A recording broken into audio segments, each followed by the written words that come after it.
খুব ইচ্ছাৰে আমাৰ এই 5 বছৰীয়া চৰকাৰৰ কালত সমূহ বিদ্যাৰ্থীৰ উন্নয়নৰ কাৰণে কাম কৰিবলৈ আমি প্ৰস্তুত হৈ আহিছোঁ আৰু এই ক্ষেত্ৰত মই স্পষ্টকৈ আপোনালোকে এটা মেছেজ দিব বিচাৰিছোঁ। আমাৰ মাজত যোৱা সময়বোৰত যদিও পলিটিকেল স্বাৰ্থৰ কাৰণে বহুতে বহুত ধৰণৰ কাম কৰিছিলে, কিন্তু আজিৰ দিনত আমাৰ চিফ প্ৰমোদৰ ডাঙৰীয়া নেতৃত্বত মই জানো আৰু চিনিও পাওঁ বহুত ল'ৰা ছোৱালীক, কিয়নো মই যেতিয়া লেকচাৰাৰ হৈ আছিলে মোৰ কলেজত 2জন ষ্টুডেণ্ট ইয়াত আছে আৰু আপোনালোক সকলোৱে বেলেগ বেলেগ পলিটিকেল পাৰ্টিৰ ছাপৰ্টাৰৰ ব্যক্তি, এই ক্ষেত্ৰতো আমি জ্ঞাত। তথাপিও আমি কোনো পলিটিকেল স্বাৰ্থত নিৰ্ভৰ নকৰি পেলাই গ্ৰেটাৰ ইনচাৰেছৰ কাৰণে আমি কাম কৰিবলৈ প্ৰস্তুত হৈ আছোঁ আৰু আপোনালোকৰ দৰে এজন মানে শিক্ষিত যুৱক যুৱতীৰ সহায়ত এই অঞ্চলটো গঢ়াৰ কাৰণে কামনা এটা কৰি সকলোকে লেটকে হ'লেও শুভেচ্ছা দি পেলাই মোৰ বক্তব্য সামৰিছোঁ। ধন্যবাদ। অশেষ ধন্যবাদ ছাৰ, ইমান ধুনীয়া কথাষাৰ কৈ গৈছে আমাৰ বাবে।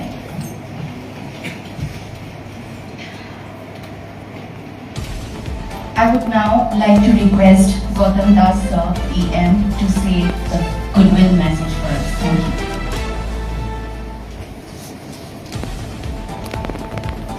Good morning, everybody. Honorable CEM, BTR, Honorable colleague EMs, Ranjit Busmatari, Riula Najari, Chief Transformation Rural Indian Foundation's Government Partnership Lead India, Mr. Karimuddin Malik, all official staff and other dignity. At first, my convey best wishes to everyone and my honor adjusted to our seniors. It is very glorious and pride today.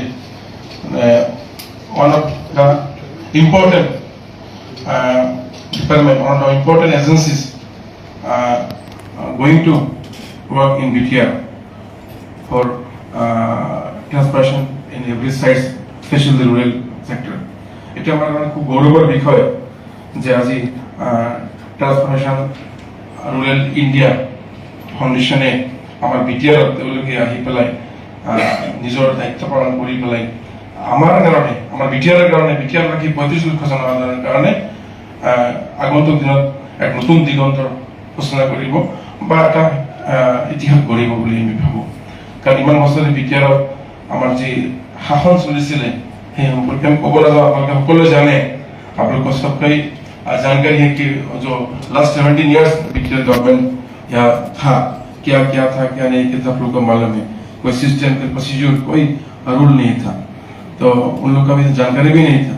तो अब जब हम लोग ये government honourable CM BTR Pramod गुरु जी ये responsibility लिया है ये गवर्नमेंट का, तब से नया नया concept state level, regional level, international level का कुछ ऑर्गेनाइजेशन, कुछ सेक्टर यहाँ के काम की करेगा व करने के लिए कोशिश कर रहे हैं। तो ऐसे हम लोग का यूएनडीपी से भी हम लोग का एक एमओयू हुआ और ऐसा बहुत सारे ऐसा और भी हम लोग का इंडिया का स्टेट का सेक्टर से हम लोग एमओयू हुआ, वो काम कर रहे हैं। आज हम लोग का यह ट्रिप का जो आज से शुरू हुआ ये इनोवेशन, तो हम लोग का उम्मीद है, हम लोग का विश्वास है कि ये आप लोग जो यहाँ में हैं, आप लोग सभी एक्सपर्ट है, आप लोग का एक्सपीरियंस है in rural specially, because rural development is most important sector in our society.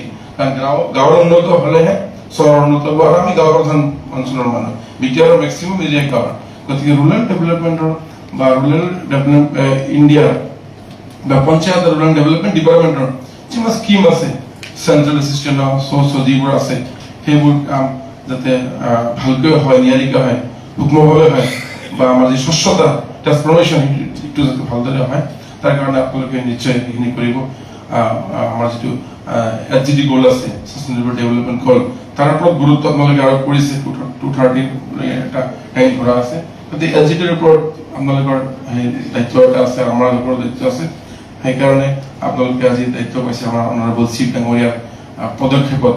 গতিকে মই বিশেষ নকওঁ, আমাৰ সামগ্ৰিক উন্নয়ন, বিটিআৰৰ উন্নয়ন, বিটিআৰ জনসাধাৰণৰ উন্নয়নৰ কাৰণে, গাঁও অঞ্চলৰ উন্নয়নৰ কাৰণে ডিপাৰ্টমেণ্টৰ বিভিন্ন স্কিমবোৰ বা আমাৰ এক্সিকিউশ্যন কৰাৰ ক্ষেত্ৰত আপোনালোকৰ ছাজেশ্যন, আপোনালোকৰ শ্বেয়াৰ আমাৰ খুব দৰকাৰ। আপোনালোকে মই আশা কৰোঁ আপোনালোকে তেনেকুৱা একটা যোগাত্মক দিশেৰে পজিটিভ এণ্ড স্পীড ৱৰ্ক কৰি আপোনালোকে আমাৰ যি আমাৰ এইম এণ্ড অবজেক্ট আমাৰ চিফ ছাৰৰ সেইখিনি আপোনালোকে ফিল আপ কৰিব বুলি মই আশাবাদী। পুনৰবাৰ আপোনালোকে আটাইকে ধন্যবাদ জ্ঞাপন কৰি মই বক্তব্য সামৰিছোঁ। Thank you. অশেষ ধন্যবাদ sir.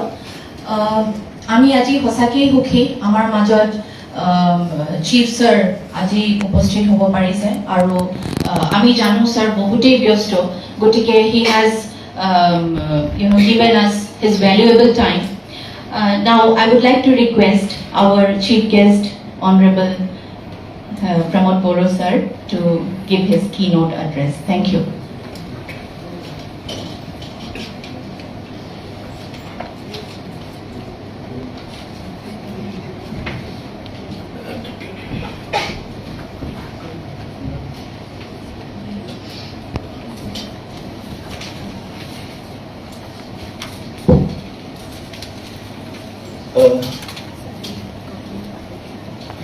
Good morning, my colleague EMs and my advisor Dr. Bello Kekarzi, and our secretaries of Bodoland Council, Madam Pratibha Brahma and Karimuddin ji from TRIF, and other officials, functionaries of TRIF, and especially our development fellows coming from different part of the country, and especially Northeast and Assam also. Once again, today I welcome you in our headquarters, Secretariat, Assembly Hall, Assembly Auditorium, and it is a very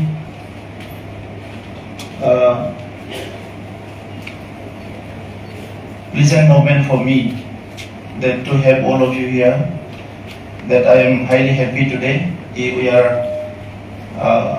already having some youths which full of energy and enthusiasm and with good experience in social work from many years. The world looking India, and most of the world leader saying that India is a young country, and we have the highest number of young people in our country, and I believe the young people can change the world.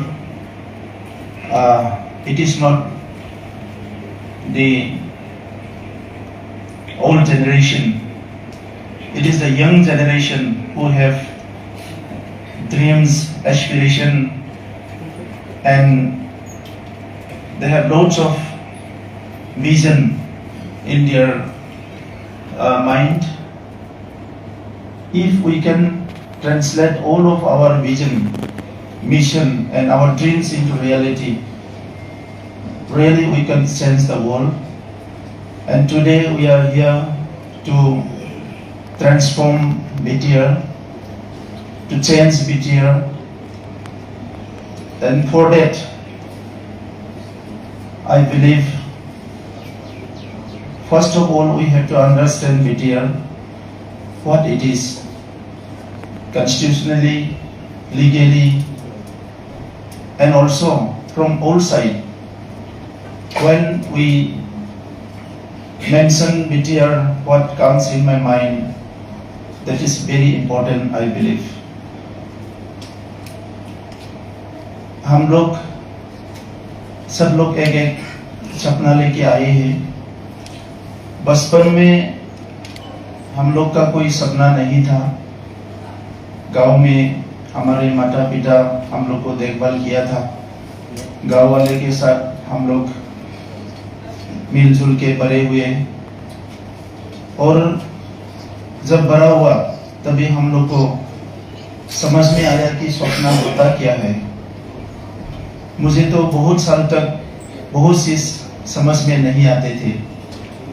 मैं भी बहुत late समझने वाला आदमी हूँ। चीजों को देख के बहुत अच्छा लगता है मुझे, लेकिन मैं लेट समझता हूँ। कल एक आदमी आए थे हमारे यहाँ कुछ प्रोजेक्ट लेके। जब उसको मैं बहुत सारे क्वेश्चंस पूछने लगे तो वो बोला कि सर मैंने पूरा आधा दुनिया घूम के आया, लेकिन आके आप काउंसिल में बैठे हैं तो काउंसिल की सीट से मुझे इतना क्वेश्चन की फेस होना पड़ा, तो मैं तो समझ में नहीं आए थे। कोई बायोमास गैस बनाने का, बायोमास से गैस बनाने का प्रोजेक्ट लेके आए थे, बड़े कंपनी के लोग हैं। तो मैंने उनको पूछा था कि इससे क्या होगा, आपका तो बहुत वायबल प्रोजेक्ट है, लेकिन हम लोग का लोकल लोगों का क्या होगा, क्या बेनिफिट हम लोग को मिलेगा, एनवायरमेंट में इसका असर क्या पड़ेगा, इसका रॉ मटेरियल आप कहाँ से लाएंगे, कहाँ बेचेंगे, कैसे आएंगे, क्या मशीनरी सब यूज करेंगे, इसमें मेरा स्टेक क्या होगा, और हम लोग का गवर्नमेंट का, हम लोग का लोकल लोगों कैसे इन्वॉल्व होंगे इसमें। मैं सारे बातें उनसे पूछे थे। तो अभी ये बीटीआर जो है इसका इतिहास उस दिन मैंने आपको थोड़ा सा बोला। हम लोग बहुत दूर का बात नहीं जानता, लेकिन लास्ट 30-40 इयर्स में बहुत बुरी हालत से बीटीआर गुजरा है। तो कुछ आपको गूगल में मिलेगा क्या हुआ क्या नहीं हुआ, कुछ लिखित कोई लिटरेचर आपको मिलेगा, और बहुत सारे चीज आपको नहीं मिलेगा। उसके लिए आपको थोड़ा सा समझना होगा, लोगों से बातें करने होंगे, तो उसके बाद ही आपको समझ में आएगा। मैं डेवलपमेंट का 2 पॉइंट मैं समझता हूँ। एक है जो फिजिकल डेवलपमेंट बोलते हैं, जिसमें बजट भी बनाता है, सब भी बनाता है फिजिकल डेवलपमेंट के लिए। तो उसको हम लोग को, उसमें हम लोग को सस्टेनेबिलिटी लाना है। हमारे यहाँ बहुत सारे रास्ता बनाते हैं, बहुत सारे कुछ करते हैं, लेकिन वो सस्टेन नहीं होते हैं। सस्टेन इसीलिए नहीं होते हैं, जो बनाते हैं वो बनाने वाले का कोई विजन नहीं होता है। वो कहीं और देखता है, सुनता है, और कोई बोलता है इसको ये बनाओ तो बना देता है। वो ये सेक्रेटरीट के ठीक सामने उधर आपको दिखाई देगा अच्छा कुछ घर है उधर। तो मुझे भी बहुत अच्छा लगा था जब मैं स्वेरिंग किया था, इस घर में रहने को मिलेगा, इतना अच्छा घर बनाया है। जब उधर गया तो वो घर रहने लायक नहीं है। ऊपर से वो देखने में बहुत अच्छा है, लेकिन अंदर गया तो रहने लायक नहीं है। कमरा सोता है, कोई मतलब क्वालिटी नहीं है, फिनिशिंग नहीं है, ऐसा है। और बाकी जो हम लोग का यहाँ कोई क्लाइमेटिक कंडीशन भी बहुत चैलेंजिंग, मतलब अच्छा नहीं है। बारिश बहुत ज्यादा देता है। कोई भी रास्ता सड़क बनाते हैं, कुछ भी बनाते हैं, बिल्डिंग अगर टेक्निकली ठीक नहीं हुआ तो वो आपका वो ज्यादा दूर तक नहीं चलेगा। अभी बोडोलैंड यूनिवर्सिटी में बहुत सारे बिल्डिंग जो है उसमें लीक होता है, सीपेज पानी गिरता है अंदर। सीआईटी में बहुत पानी अंदर गिरता है, बारिश का पानी।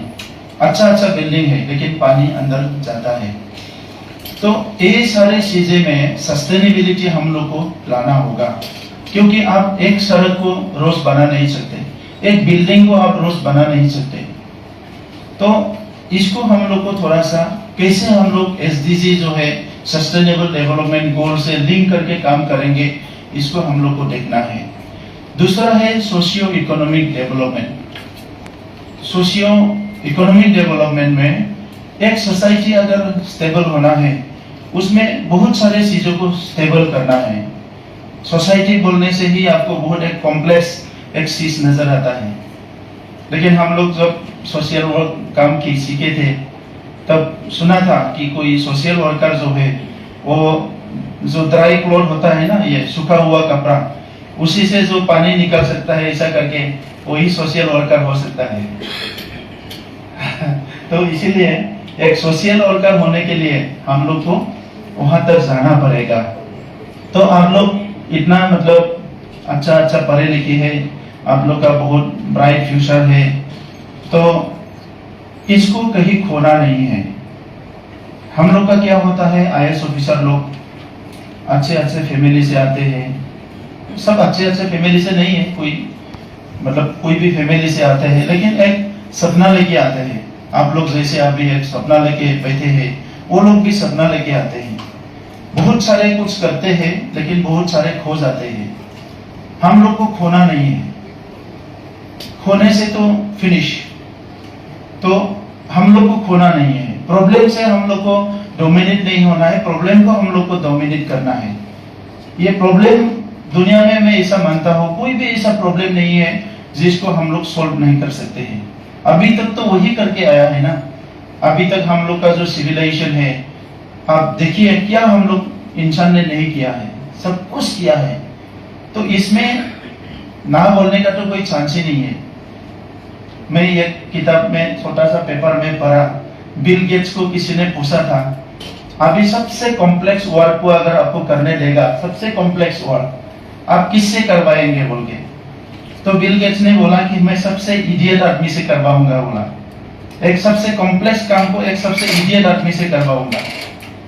तो उधर तो कुछ ज्यादा एक्सप्लेन नहीं किया, मैं समझ लिया कि अगर कोई मतलब इडियट बोल के तो कोई नहीं है, ये बुरा होगा किसी को इडियट बोले तो, लेकिन जो वो थोड़ा सा ना समझ आदमी है उसको अगर काम करने देगा तो वो कुछ तरीका निकलेगा अपने से, और उसका तरीका जो है वो आसान होगा। क्योंकि पढ़े लिखे लोग ऑल द टाइम वो थोड़ा सा ऊपर से सोचेगा ही, क्योंकि वो बहुत पढ़ा है, बहुत जाना है, तो ऊपर से सोचेगा। तो उसका जो मेथोडोलॉजी है, उसका जो मेथड है, उसको साधारण आदमी जो है फॉलो कर नहीं पाएंगे। लेकिन साधारण आदमी का जो सॉल्यूशन है उसको सब फॉलो कर पाएंगे, जिसको ITK बोलता है, इंडिजिनस नॉलेज, जो हम लोग का नॉलेज है, नॉलेज सिस्टम है। अभी भी देखिए बहुत आसान है, वो इको फ्रेंडली है, सब फ्रेंडली है, वो एनवायरमेंट फ्रेंडली है और बहुत आसान है। लेकिन उसमें थोड़ा सा क्या है, अभी सस्टेनेबिलिटी नहीं है। तो सस्टेनेबिलिटी लाने के लिए उसको ही अगर थोड़ा सा हम लोग को थोड़ा सा नॉलेज इनपुट देके, थोड़ा सा हम लोग का जो ज्ञान है इसको थोड़ा सा वहां लगा के अगर सस्टेनेबिलिटी लिया जाए तो वो बहुत आसान से बहुत आगे हो सकता है, वो बहुत सबका यूजेबल हो सकता है। तो इसीलिए हम लोग को सोचना है कि हम लोग कहाँ से शुरू करेंगे। तो बोडोलैंड में अभी हम लोग का जो 1.5 years हो गया, मेरा समझ में ये आ गया कि इसमें हम लोग बहुत कुछ कर सकता है, बहुत कुछ, बहुत हम लोग जो सोचता है वही कर सकता है। क्योंकि स्टेट गवर्नमेंट में, सेंट्रल गवर्नमेंट में जो फ्लेक्सिबिलिटी नहीं है वो यहाँ है, यहाँ वो फ्लेक्सिबिलिटी है, और क्षेत्र बहुत छोटा है। लेकिन क्या है, 30-40 years का जो हम लोग का पॉलिटिकल कल्चर बना एडमिनिस्ट्रेशन कल्चर जो बना, उसमें कुछ अच्छा भी है, कुछ बुरा भी है। वो TN सेशन ने एक किताब लिखा था, डीजेनरेटिंग इंडिया बोल के, डीजेनरेटिंग इंडिया। TN सेशन ऐसा ऑफिसर था जिसको 12 महीने में 13 बार ट्रांसफर किया था गवर्नमेंट जॉब में, वो IAS ऑफिसर था। तो उसकी किताब में लिखा डीजेनरेटिंग इंडिया में, तो वो इंडिया जो है वो खराब होना शुरू हुआ आफ्टर इमरजेंसी। दो इंडिया का बात किया उसने, इमरजेंसी का पहले का इंडिया, इमरजेंसी का बाद का इंडिया। और हम लोग जो जेनरेशन है, इमरजेंसी का बाद का जो इंडिया है वो थोड़ा सा पोल्यूटेड इंडिया में हम लोग जन्म लिया है। इमरजेंसी से पहले का इंडिया पोल्यूटेड नहीं था ज्यादा, हम लोग थोड़ा सा पोल्यूटेड में आ गया। तो इसलिए हमारा जो सोच है उसमें थोड़ा सा इधर उधर हो जाता है। लेकिन सोशियो इकोनॉमिक डेवलपमेंट को इंश्योर करे बिना आप बाकी डेवलपमेंट को नहीं कर सकते हैं। डेवलपमेंट किसको चाहिए? इंसान को चाहिए, हम लोग को, सिटीजन को चाहिए, सोसाइटी को चाहिए डेवलपमेंट। अदरवाइज डेवलपमेंट किस काम का है? अगर सोसाइटी को आप नहीं देखें कि ये सोसाइटी क्या डेवलपमेंट चाहिए, कैसे डेवलपमेंट को ये कर पाएंगे, इनका जो साइकोलॉजी क्या है, इनका बिहेवियर क्या है, वो इसका वीकनेस क्या है, स्ट्रेंथ क्या है, उसका सोर्स कैसे है, कैसे इन्वायरमेंट में वो कर सकता है, उसको आप अगर आप स्टडी किए बिना आप बड़ा बड़ा पॉलिसी लेते रहेंगे, वो नहीं होगा। हम लोग का जो ट्राइबल आदमी लोग जो है वो बहुत सारे बात को समझता भी है और नहीं भी समझता है। इनको आप देख के समझना है। बहुत सारे लोग आके बोलता है मैं ट्राइबल के साथ 20 इयर्स काम किया, 15 इयर्स काम किया, तो क्या किया आपने बोले तो वो बोला कि मैं इकोनॉमिक अपलिफ्टमेंट के लिए काम किया। तो उसको पूछेगा कि क्या बात किया, क्या आप डेवलपमेंट किया, मुझे बताइए तो सही, तो बता नहीं सकता है क्योंकि वहां सस्टेनेबिलिटी नहीं है। तो मैं एक आदमी को बोला कि आपने बोला कि ट्राइबल के साथ 25 इयर्स काम किया, मैं तो खुद ट्राइबल हूँ। आप किताब के सामने जाके बोलेगा कि मैं आपको पढ़ा है, मैं तो खुद किताब हूं ना, है ना, वो तो डिफरेंस होगा ना। वो बोल रहा है कि मैं आपको 25 साल पढ़ा, आप मुझे पढ़ा है लेकिन मैं खुद किताब हूँ।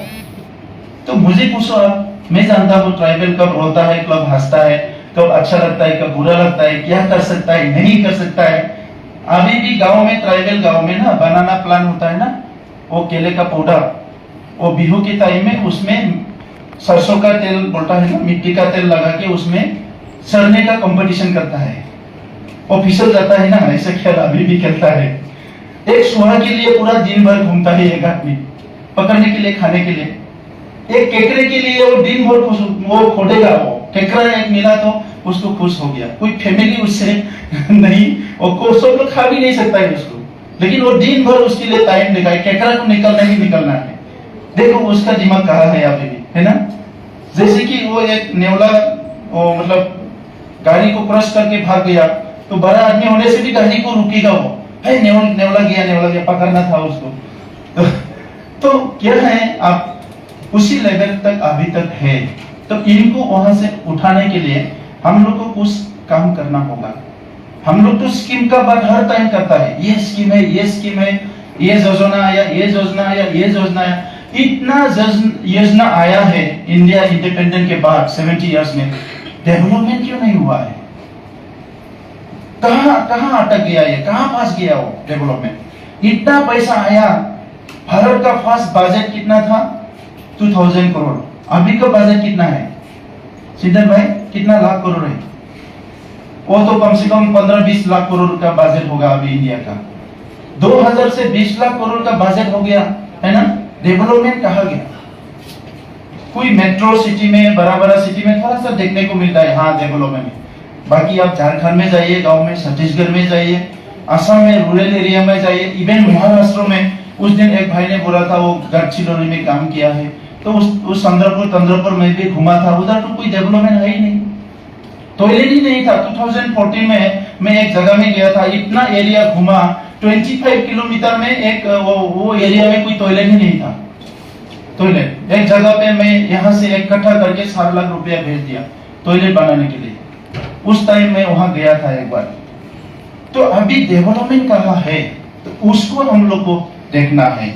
छोटा चीज बनाइए और सोसाइटी के लिए काम आए, छोटा चीज बनाइए।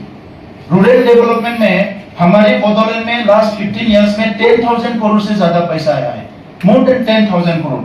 वो पैसा कहाँ गया है? 10,000 करोड़। बाकी जो पैसा अगर सब इकट्ठा करें, कितना कहां से फंड आया? More than 20,000 crore last 15 years में आया है। कहां गया वो 20,000 करोड़? 20,000 करोड़ को लेके अगर आप डेवलपमेंट का हिसाब करें, ऑडिट करें, आपको नहीं मिलेगा कि वो एट पार है, वो कहीं रह जाएगा। 20,000 करोड़ में 3,000 करोड़ का भी डेवलपमेंट नहीं हुआ है। तो अभी इसीलिए हम लोग को जो है ये आप लोग को लेना पड़ा, आप लोग को एंगेज करना पड़ा। तो इसलिए बॉडोलैंड में जो है लोगों का दुख, लोगों का दर्द, उसको हम लोग को समझना है। हर समुदाय के लोग यहाँ हैं और यहाँ बहुत ज्यादा कॉन्फ्लिक्ट हुआ है। मुसलमान और बोडो के साथ कॉन्फ्लिक्ट हुआ है, तो उसमें उन लोग का बीच में दर्द अभी भी है। एक कॉन्फ्लिक्ट होने के बाद 3 जनरेशन तक उसका दर्द रह जाता है।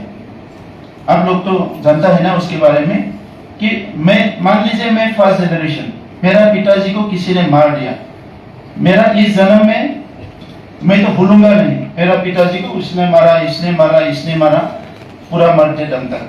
मेरा भाई को भी मेरा भाई भी नहीं भूलेगा, मेरा दीदी, मेरा बहन भी नहीं भूलेगा, हम लोग का मामा, सासा, ससुर कोई नहीं भूलेगा कि मेरे पिताजी को उसने मारा है। इसके बाद क्या होगा, मेरा बेटा, मेरा बेटी को भी याद होगा, क्योंकि वो लोग पूछेगा हम लोग का दादाजी को किसने मारा, कैसे मारा। मैं बोलूंगा तब एक्स ने मारा, तो उसको भी याद रहेगा, एक्स ने मारा, एक्स ने मारा। वो बोलेगा बोधो ने मारा, वो बोलेगा आदिवासी ने मारा, वो बोलेगा मुसलमान ने मारा, तो उसका दिमाग में भी बैठ जाएगा मेरा दादाजी को मुसलमान ने मारा, बोरो ने मारा, आदिवासी ने मारा। तो ये जनरेशन गया। नेक्स्ट जनरेशन जब थर्ड जनरेशन आएगा, जिसका दादाजी जिंदा है, तभी उसका वो होगा कि वो भूल जाएगा, वो बोलेगा कि वो ऐसा ऐसा हुआ था, लेकिन इतना इमोशनली वो नहीं होगा। इसलिए बोडोलैंड में अभी क्या है, लास्ट 30 इयर्स में काफी कॉन्फ्लिक्ट हुआ है यहाँ। वो कॉन्फ्लिक्ट की वजह से हम लोग का यहाँ पीस लाने के लिए हम लोग को काम करना होगा। इसीलिए हम लोग बोला peace Bodoland, green Bodoland and smart Bodoland. Smart तो कहीं भी यूज हो रहा है अभी। पीस सबसे प्रेशियस, वेरी इंपॉर्टेंट चीज जो है पीस है। पीस से ही सब कुछ होता है। आज यूरोप में आज डेवलपमेंट हुआ तो पीस के लिए, बाकी कंट्रीज में डेवलपमेंट हुआ तो पीस के लिए। अभी अफ्रीका में डेवलपमेंट हो रहा है, क्यों? वहाँ पीस नहीं है, कहीं भी मतलब मारामारी होता रहता है। हमारा साउथ ईस्ट एशिया में बहुत सारे कंट्री में डेवलपमेंट हुआ है, बहुत कहीं में नहीं हुआ है। किसी में इंस्टेबिलिटी के बाद भी डेवलपमेंट हुआ है, क्योंकि वो लोग फोकस कर पाया है कोई सब्जेक्ट में। इसीलिए अभी जो है हम लोग को सबसे ज्यादा पीस लाना है। कश्मीर में है, नॉर्थ ईस्ट में है, पीस लाने। पीस, विदाउट पीस हम लोग डेवलपमेंट नहीं कर पाएंगे। और मणिपुर में आप देखिए, कहीं कहीं अरुणाचल में तो पीस है, फिर भी डेवलपमेंट नहीं हुआ है। रिमोट एरिया में वहाँ कुछ चैलेंजेस है, मतलब हिल्स एरिया में। मिजोरम में अभी भी डेवलपमेंट नहीं है, गाँव में बहुत दूर दूर तक आपको जाना पड़ता है, कोई वो नहीं है डेवलपमेंट, रास्ता नहीं है, ये नहीं। तो ये सारे चीजें जो है पीस लाने के बाद हम लोग को विजन एक बनाना होगा, मिशन एक बनाना होगा। तो हम लोग का पीस आया। अभी भी पीस 100% हम लोग नहीं बोल सकते हैं, क्योंकि यहाँ अभी भी इलीगल हथियार का जो है जो बात है, ये अभी भी चलता है। इलीगल हथियार जो है, मारामारी जो है, अभी भी यहाँ है। इसीलिए बहुत सारे एनजीओ जो है, सोशल ऑर्गेनाइजेशन जो है, वो काम करने नहीं आते थे। मैं लास्ट 19 ईयर से मैं यहाँ काम कर रहा हूँ। हम लोग के इधर उधर बोली जाता है, कभी गाड़ी में पत्थर गिरता है, कभी कभी मुझे भी लगता था क्या जरूरत है, कहीं जाके दूर में जाके काम करते हैं। फिर जब घर के बारे में सोचता हो, गाँव के बारे में सोचता हो, मेरे जैसे बच्चे के बात सोचता हो, तब मुझे फिर एनकरेज होता तो नहीं, कहीं जाना नहीं, इधर ही करना होगा। और 1999 में 1920 में मेरे साथ भी बहुत बड़ा हादसा हुआ। उसके बाद मैंने फॉर्म कर लिया कि बोडोलैंड को पीस करना है। और 99 के बाद मैं यहाँ का बोडो मूवमेंट को समझने के लिए कोशिश किया, लोगों को समझने के लिए कोशिश किया। एक दिन के लिए भी नहीं मैं इधर उधर नहीं गया, इधर ही रहा, पूरा इधर ही घूमता रहा, हर सिचुएशन को फेस किया। उसके बाद मुझे लगा कि इसको करना ही है और मुझे ही करना पड़ेगा। कोई करे ना करे, ये मुझे ही करना पड़ेगा, मुझे ही बोलना पड़ेगा, आगे मुझे ही जाना होगा। तभी जाके हम लोग फिर मूवमेंट किया 2010 से। लेकिन हमारी टाइम में हमने एंश्योर किया, आंदोलन करूंगा लेकिन एक भी खून नहीं बहाऊंगा। पूरा 100% गांधी जी का फिलोसफी लेके 10 साल हम लोग ने आंदोलन किया। और 10 साल में हमने ये किया, एक साथ नॉन वायलेंस का भी स्टार्ट किया, गवर्नेंस का भी काम स्टार्ट किया, सबका काम स्टार्ट किया। और इसी से आके 10 इयर्स में सरकार भी बदला दिया, पीस का भी एकॉर्ड कर लिया, सब कुछ वहां बैलेंस हो गया। तो मुझे यकीन है कि करने से सिर्फ होता है, नहीं करने से नहीं होता है। तो अभी पूरा इंडिया में आपको 125 करोड़ लोग हैं, इतना बड़ा गवर्नमेंट है, लेकिन सारा भारत में अभी भी बहुत भूखा नंगा लोग हैं, बहुत सारे परेशान में लोग हैं। क्यों है? उसको लेके अभी मोदी जी ने बहुत सारे प्लानिंग किया है। वो फ्लैगशिप प्रोग्राम लोग को हम लोग को गाँव लेके जाना होगा। शौचालय के बारे में बोला, इंडिया में आजादी के 70 साल बाद कोई प्राइम मिनिस्टर को आके बोलना पड़ा कि स्वस्थ रहो, स्वस्थ रहो। स्वस्थ तो हम लोग को रहना ही है, और प्राइम मिनिस्टर को बोलना पड़ा कि स्वस्थ रहो, वो हमको बोलना पड़ा। फिर बोलना पड़ा सबके साथ सबका विकास। भला ही वो पॉलिटिकल डायलॉग हो या कुछ भी हो वो बोले, लेकिन सबके साथ सबके विकास। इंडिया तो सबके साथ ही है पहले से ही, सेकुलर हमारा का कॉन्स्टिट्यूशन है, उसके बाद भी इंश्योर करना पड़ा कि सबके साथ सबके विकास होना पड़ेगा। और फिर एक विजन देना पड़ा, एक भारत श्रेष्ठ भारत, भारत को श्रेष्ठ बनाना है। अभी भी हम लोग का एक फुटबॉल टीम नहीं है जो मैंने वर्ल्ड कप में खेले, है ना। बहुत सारे गेम में हम लोग नहीं है, इतना आदमी है लेकिन एक गेम में आदमी नहीं है, ये कैसे होगा? इसीलिए हम लोग का जो वीकनेस है उसको निकल के लेके आना है। तो इसीलिए आप लोग को अलग अलग विषय पे आप लोग काम करेंगे। आप लोग का थ्योरी है, आप लोग के पास, आप लोग प्रैक्टिकली भी किया है। मेरा ये है, मेरा लोगों से बहुत प्यार है, यहाँ के लोगों से मेरा बहुत प्यार है। यहाँ के नहीं, पूरा दुनिया के इंसान से ही प्यार है। इसीलिए कहीं भी मैं लोगों को देखे तो मुझे ये होता है। तो मैं उस दिन भी बोला आप लोग को, इंसान से हम लोग को प्यार करना है। और गवर्नमेंट को जो है, आप कोई भी हो, वो करप्शन ऐसा एक सिस्टम है। अभी इसीलिए मैंने ही बोला कि टेररिज्म के बाद अगर कोई हम लोग का समाज का कोई ऐसा मतलब चीज है जो समाज को डिस्ट्रॉय कर सकता है, वो करप्शन है।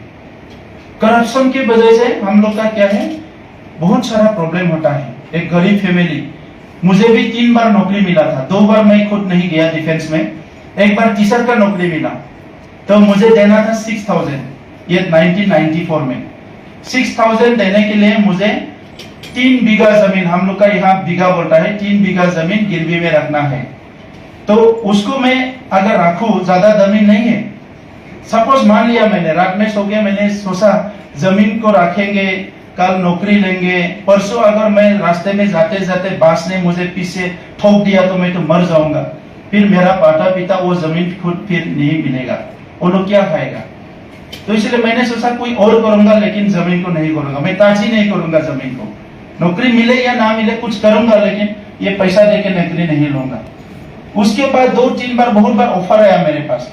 एक बार तो ऐसा हुआ कि मेरे वाइफ को मुझे घर में जाके अपॉइंटमेंट दे दिया, लेकिन वो अपॉइंटमेंट इलीगल था। इसीलिए मैंने उसको बोला, वो सबसे पैसा लिया, मुझे बोला तुम्हारा पैसा भी नहीं चाहिए। फिर मैंने बोला उसको, नमस्कार आप लेके जाइए, मुझे नहीं करना है, ईश्वर ने जो लिखा है वही होगा। तो ये करप्शन जो है छोटे छोटे आदमी के लिए बहुत भारी पड़ता है। बड़े आदमी पैसा देके काम लेते हैं, अभी कहीं भी आप देखिए, मैं सिस्टम में आगे अभी देख रहा हूँ, लेकिन छोटे आदमी लोग जो है वो लोग मतलब कहीं जा नहीं सकता है। इसीलिए हम लोग को उसको हेल्प करना है। जो एबल आदमी है उसके लिए नहीं सोचना है, वो तो करेंगे ही करेंगे, आपका बेटा बेटी सब पढ़ाएगा, सब कुछ करेगा। लेकिन जो उस लेवल के अंडर प्रिविलेज है वो लोग कुछ नहीं कर सकता है। उनका ना वॉइस है, ना स्ट्रेंथ है, ना एनर्जी है, ना पैसा है, ना कुछ है, कुछ नहीं है, लेकिन वो भी इंसान है। तो इंसान का काम आना चाहिए। इसीलिए हम लोग का यहाँ जो डेवलपमेंट मॉडल है, मैं इसको, ये डेवलपमेंट मॉडल को पैसा लाओ काम करो इसमें खत्म नहीं करना चाहता। इसको जो है, जो भूटान ने किया है, ग्रोस नेशनल हैप्पीनेस, हम लोग को हैप्पीनेस तक लेके जाना है। लोगों को अंदर से बदलना है, एक वर्क कल्चर लाना है, उसमें हम लोग को जोड़ना है। इसमें मेरा ये मानना है, अगर एक प्रोफेसर का ब्रेन को एक ठेला वाला को लगा दिया, एक प्रोफेसर का ब्रेन को अगर रिक्शा वाला को लगा दिया, ब्रेन को चेंज करके, और रिक्शा वाला भी प्रोफेसर के जैसा सोचेगा। अभी आप लोग का कोई आप लोग कोई किसी का मतलब जो स्मार्ट ब्रेन है, वो किसी को भी मतलब लगा देने से वो भी ऐसा ही सोचेगा। इसीलिए हम लोग ये जो ब्रेन है, इसको थोड़ा सा नॉलेज है, इसको थोड़ा डिसेंट्रलाइज करना है, लोगों में बांटना है। और लोग जो है रॉ मटेरियल जैसा है, उसको आप यूज कर सकते हैं, कहीं भी आप लाके अच्छा काम में लगाओ, वो बहुत अच्छा कर लेते हैं। लेकिन हम लोग उसके लिए ऑनेस्टली विथ सिंपल, क्योंकि वो लोग क्या है, आपके नजदीक में आ नहीं सकता है, उससे बात करना है, उसको बदलना है, तो आपका उसके साथ मिलना पड़ेगा। जैसे कि गांधी जी ने साउथ अफ्रीका में आने के बाद पूरा इंडिया घुमा था, घूमते घूमते वो ड्रेस भी उनका चेंज हो गया था, बाद में आधा हो गया था उसका ड्रेस। तो उसको वो आधा क्यों पहना? इंडिया के आदमी आधा से ज्यादा लोग ऐसे रहते हैं, तो उसको भी रहना पड़ेगा। हाँ? मेरे साथ एक कहानी हुआ, मैं छोटा सा कहानी शेयर करता हूँ आपको। एक दिन मेरे टाउन में पुलिस ने पकड़ लिया मुझे, स्कूटी लेके मैं जा रहा था कहीं कुछ लेने के लिए शाम को, तो पुलिस ने मुझे पकड़ लिया एक ट्रैफिक में, हे रुको रुको रुको बोल के थाना में। तो मैं स्कूटी रोक दिया, तो बोला तुम हेलमेट क्यों नहीं पहना? बोले सॉरी, तो कोई भी पहनता नहीं, नजदीक में जाने से मैं भी नहीं पहना, इसलिए सॉरी, कल से पहनूंगा। ऐसा नहीं होगा, तुम रखो साइड में। तो मैंने स्कूटी रख दिया। तो दूसरा आदमी आया, वो भी हेलमेट नहीं पहना, तो मैंने उसको बुलाया, है इधर इधर, वो आ गया साइड में। तो मैं जब खड़ा हूँ, सब पहचानता है, तो एक एक आके दादा क्या हुआ, भाई क्या हुआ बोल के पूरा थाना के सामने पब्लिक जाम हो गया, कोई कोई हेलमेट नहीं पहना। तो मैं बुला रहा हूँ किसी किसी को, तो पुलिस ने मुझे बोला, वो ट्रैफिक ने, अरे तुम ज्यादा कर रहे हो, तुम क्यों बुला रहे हो? क्योंकि ये भी हेलमेट नहीं पहना, वो भी नहीं, सब जितना भी हेलमेट नहीं पहना आज मेरे टाउन में सब इधर आ जाएगा, क्योंकि आपने बुलाया है। तो उसने बोला, तुम क्या बोल रहे हो, सब लोग नंगा रहेगा तो तुम भी नंगा रहेगा क्या? मैंने बोला नंगा तो रहना ही पड़ेगा, अगर सब लोग नंगा हो गया मैं कहां से पहनूंगा, नहीं तो मुझे इधर रहने नहीं देगा ना। तो वो जो कानून का सिस्टम है, तो उसको थोड़ा सा हम लोग को क्या है, ये मैं इसीलिए बोल रहा हूँ, ये हेलमेट हम लोग सबको पहना है ना, हम लोग पहनते नहीं है। ये क्यों नहीं पहनते हैं? अभी कोई हम लोग सुनता है सिंगापुर में ये कानून है, उसमें ये कानून है, दुबई में ये कानून है, नहीं करने से फाइन करता है। हम लोग का यहाँ कोई करता ही नहीं ना, हाँ? वो पुलिस को उसको पहनने देगा, खुद नहीं पहनेगा। डॉक्टर आपको कुछ खाने देगा, वो खुद नहीं खाएगा। ये सिस्टम चल रहा है हम लोगों का। एक सेमिनार में बोला था, बांग्लादेश में 300 बीमार है, मेडिसिन भी 300 है। हमारा यहाँ अगर 400 बीमार है, 20,000 मेडिसिन है, कोई किसको खाएगा लोग? तो ये सारे चीजों को थोड़ा सा सिस्टम में लाना पड़ेगा। तो इसीलिए हम लोग का जो सेक्रेटरीज है, आप लोग को फुल्ली कोऑपरेट करेंगे, करने के लिए एक सिस्टम बनाना पड़ेगा। आप लोग भी नया नया बहुत फेस करेंगे, क्योंकि वहां जाके जो कल्चर बना हुआ है ब्लॉक लेवल पे, डिस्ट्रिक्ट लेवल पे काम ना करने का कल्चर है। मुझे ये रिक्वेस्ट है आप लोगों से कि यहाँ के जो कल्चर है, मतलब जो सिस्टम है, लीगल सिस्टम है, उसको तो आपको सुनना पड़ेगा उसी से, लेकिन जो काम ना करने का कल्चर है उससे कॉम्प्रोमाइज मत कीजिए। काम ना करने का कल्चर से, काम करने का कल्चर से कीजिए। और मुझे मेरा एक्सपीरियंस यह है, हम लोग अगर खुद जो आदमी कोई चीज बनाता है, आप इन्वेंटर है, कोई आइडिया का, नॉलेज का, कोई काम का, अगर आप खुद लग जाता है तो होता ही होता है। लेकिन आप किसी थर्ड पार्टी, फोर्थ पार्टी से कराना चाहते हो, नहीं होगा। आपको फर्स्ट करा के देना होगा। इसीलिए साइंटिस्ट लोग जो थे, आपका क्या किया था, थॉमस अल्वा एडिसन ने खुद जाके मतलब उसमें सो गया था। सब लोग देखिए आप उसका लाइफ, वो खुद किया था। गांधी जी सत्याग्रह खुद जाके किया था, वो खुद किया था, वो किसी से करवाया नहीं था। और हम लोग का यहाँ का कल्चर क्या है, जाओ वहां लेके आओ, जाओ ये करो। मेरे टाइम में भी हुआ, बहुत सारे पढ़ा लिखा यूथ मेरे ऑर्गेनाइजेशन में आया, तो वो लोग काम नहीं करता है, वो कुछ को बोलता है, लेकिन मैं खुद जाके जब कुर्सी को लेके जाता हूँ, जब कसरा हुआ है तो खुद जाके कसरा को उठाता हूँ, तब आ जाता है, सर हम लोग करेंगे। अरे पहले क्यों नहीं किया, है ना? तो इसीलिए जो है ये हम लोग को एक साथ मिलके करना है। और हम लोग एक साथ मिशन गोल जो है 3 साल में क्या करना है एक साथ बनाएंगे। आज से 2-3 दिन का आप लोग का प्रोग्राम होगा। इसमें थोड़ा सा आप लोग रिलैक्स होके थोड़ा सुन लीजिए लोगों का क्या विचार है। मैं भी आऊंगा बीच में, फिर से बात करेंगे आप लोग से। बहुत सारे बातें करना है, सुनना भी है आप लोगों को। अभी तक तो परसों भी मैं बोला, आज भी मैं बोला, तो अभी सुनना है। तो शायद कल टाइम मिले तो मैं सुनने के लिए आऊंगा, और परसों भी आऊंगा। तो हम लोग एक साथ मिलके ये 3 साल में, 20 साल में जो नहीं हुआ है उसको करना है ना? कर सकते हैं ना? हाँ, 20 साल में जो नहीं हुआ है 3 साल में करना है। ऐसा कुछ चीज है जो आपको 1 साल में भी आप कर पाएंगे। उसको करने के लिए कोई दिक्कत नहीं है, सिर्फ मन चाहिए। मन एंड थोड़ा सा क्या है, ओपन माइंड। तो हमारा का बीटीसी का भी बहुत हमारा भाई बहन है। मैं बोलना चाहता हूँ कि हम लोग सिर्फ डेवलपमेंट को देखें, पॉलिटिक्स में इधर उधर होता है। हमारा फैक्ट्रीसाइड किलिंग में बहुत लोग मरा है। बोडो का मूवमेंट में एक ऐसा एक पहलू है, एक ऐसा एक चैप्टर है। हम लोग कॉन्फ्लिक्ट में ज्यादा जितना मरा है, अपने आप में कॉन्फ्लिक्ट होके भी बहुत सारे लोग मरे हैं। तो हमारे लिए बहुत बड़ा नुकसान है।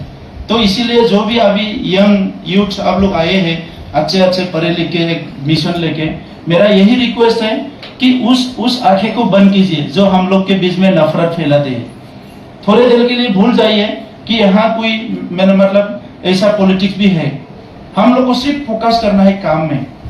अगर कर यहाँ स्कूल अच्छा हो गया, रास्ता अच्छा हो गया, इकोनॉमी अच्छा हो गया, सब पीसफुल हो गया, सब कुछ हो गया, उसके बाद जो पॉलिटिक्स करना है कर दीजिए, है ना। आज अमेरिका में जो भी पॉलिटिक्स करे, अमेरिकन को क्या फर्क पड़ेगा, उसका तो सब कुछ हो गया है ना। जापान में अगर कोई भी पॉलिटिक्स करे उसे क्या फर्क पड़ेगा, जापान तो फर्स्ट वर्ल्ड कंट्री में आ गया। तो ऑस्ट्रेलिया में कोई भी पॉलिटिक्स करेगा क्या फर्क पड़ेगा, ऑस्ट्रेलिया तो बहुत डेवलप हो गया। तो आगे अगर हम लोग पॉलिटिक्स करेंगे बहुत फर्क पड़ता है, क्योंकि हम लोग के पॉलिटिक्स की वजह से हम लोग का डेवलपमेंट रुक जाता है। पूरा इंडिया में अभी वर्ल्ड में जो 100 टॉप यूनिवर्सिटी में इंडिया में एक भी नहीं है। क्यों? हांगकांग का है, ताइवान का है, छोटा छोटा कंट्री का यूनिवर्सिटी वर्ल्ड के 100 टॉप 100 में आ जाता है, हम लोग का एक भी नहीं है अभी भी। असम में हम लोग का ऐसा कोई इंस्टीट्यूशन नहीं है, हम लोग को बनाना है।